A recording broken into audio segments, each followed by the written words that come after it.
The boss right over me, the man who ran the art department, wasn't like that at all. He was a good man, and before I go on to talk about him, I want to make that clear. Because it may sound like I'm making fun of him at his expense, but the truth is that I have nothing but adoration for him and his buddy that worked alongside of me. You see, they were both in a band, but not just any band. They were in an 80s big hair metal band. And when I say that, I don't mean to say that they were in a tribute band, or they were trying to be ironic with their music or image. They were a genuine, eggs-to-the-wall, sincere, big hair rock band, attempting to keep it real.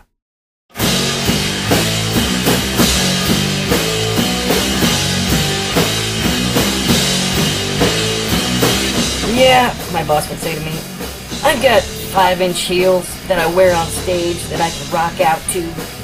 Then I got 3-inch heels I wear if I want to move around and travel around the stage some. But then I got 9-inch heels, but I can't really walk around in them. No, I can rock forward and rock back. It's pretty sick.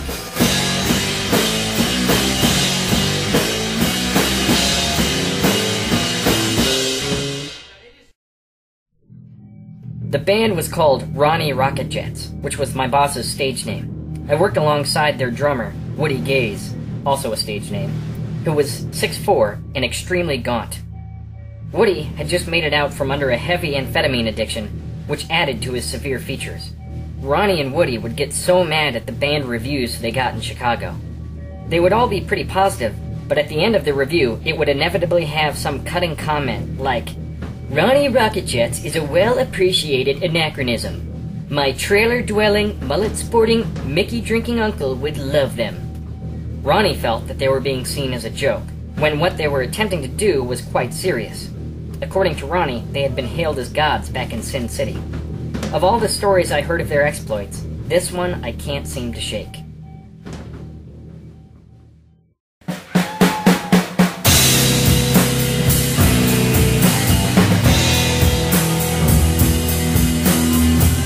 Ronnie came home one night to find his apartment turned upside down.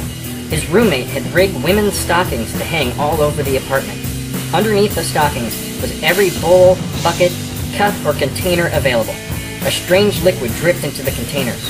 When Ronnie asked what was going on, his roommate informed him that he was brewing a batch of gamma-hydroxybutylic acid, or GHB.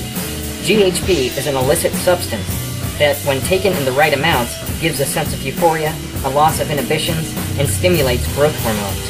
Some people use it to bodybuild, others to have fun, I suppose. But when too much is taken, it induces sleep. In the past, it has been prescribed to help with insomnia. It usually comes in a liquid form that people will mix into a drink to hide its bitter taste. For all of those reasons, certain people use it to slip into a drink and take advantage of others. So it is also known as a date rape drug. Of course, Ronnie knew none of this. His roommate, after making batches of the drugs, was planning a trip abroad.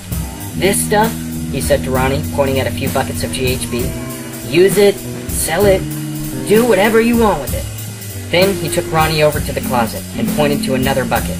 But this stuff is concentrate. Don't use it, don't sell it, don't touch it. You got it? Ronnie agreed, and his roommate prepared to leave on his trip.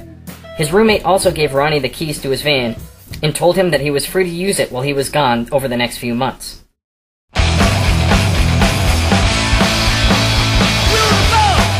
Well, Ronnie, the rock star that he was, did use the GHB, and sold it, and generally just partied it up. He wasn't the only one with access to this drug, and after a while, reports kept popping up on the news about people overdosing, or women being knocked out and raped with the aid of this new mysterious drug. After a few months of partying, sure enough, Ronnie ran out of the supply his roommate left him. So, he decided he would go into the closet and take some of the concentrate. By this time, Ronnie's body had built up quite a tolerance to the stuff, so he drinks some, bottles some more for later, and heads out to the bars. He walks into the bar, acting like the superstar, saying hello to everyone, and proceeds to pour a cap of the concentrate into everybody's drink. He wants everyone to feel as good as he's feeling. Then, he goes up to the bar for a drink and starts chatting up the bartender. After a couple minutes, the bartender is looking over Ronnie's head with his arms crossed, scanning the room, and says, "What the hell is going on here?" Ronnie turns around to see all 20 people in the bar passed out and asleep.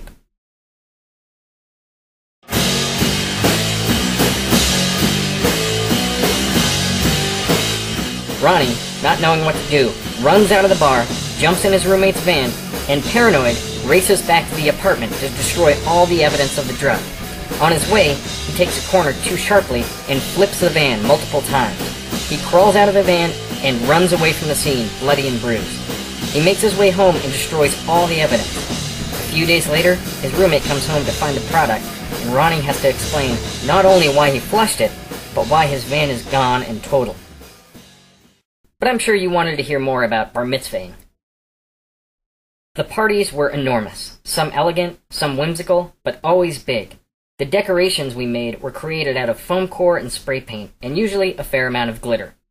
Huge sculptures that stood at the center of each table, enormous multi-dimensional stage signs of the kid's name.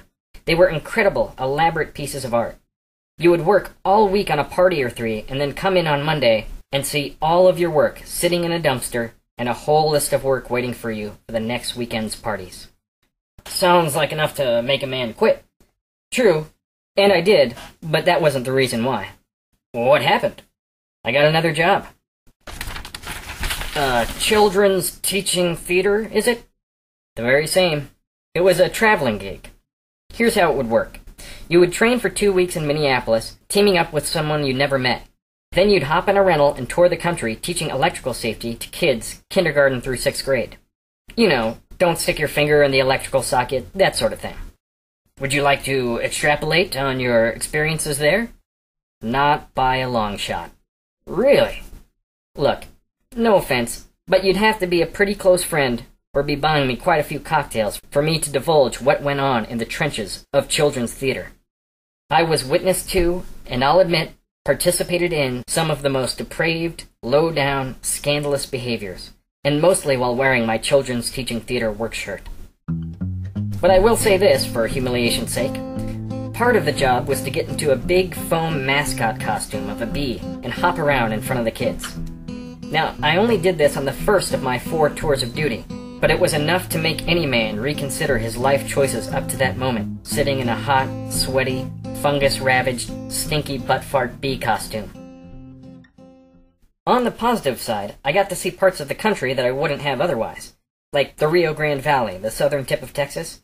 The Desert Valley isn't much to look at, but the people are beautiful and friendly. And back to the negative side, backwoods West Virginia. Oh, I don't mean to dog on the people or the landscape. The land is gorgeous, and the people are as great as any. I'm speaking of the tragedy of its economic state. Traveling through, you might think you were in a third world country. Lived-in houses overgrown with mold and moss. People tired and broke down. We went to a small school with about 25 kids in it. A little 6-year-old girl, sweet as could be, pointed to a prop rubber snake at my feet. "Is that a real snake?" she asked. "No, it's just pretend," I replied. "I'm not scared of snakes," she said. "I'm scared of rats. They bit a hole through our trailer. My dad put a board over the hole, but they keep eating through the board. You can hear 'em at night." What can you say to that? My goodness. That's something, I suppose. After that, I took a summer to tour around on a motorcycle, and then I ended up back in Chicago. You must have really liked it in Chicago. Not really. After that first year, I didn't think I'd ever go back. What happened?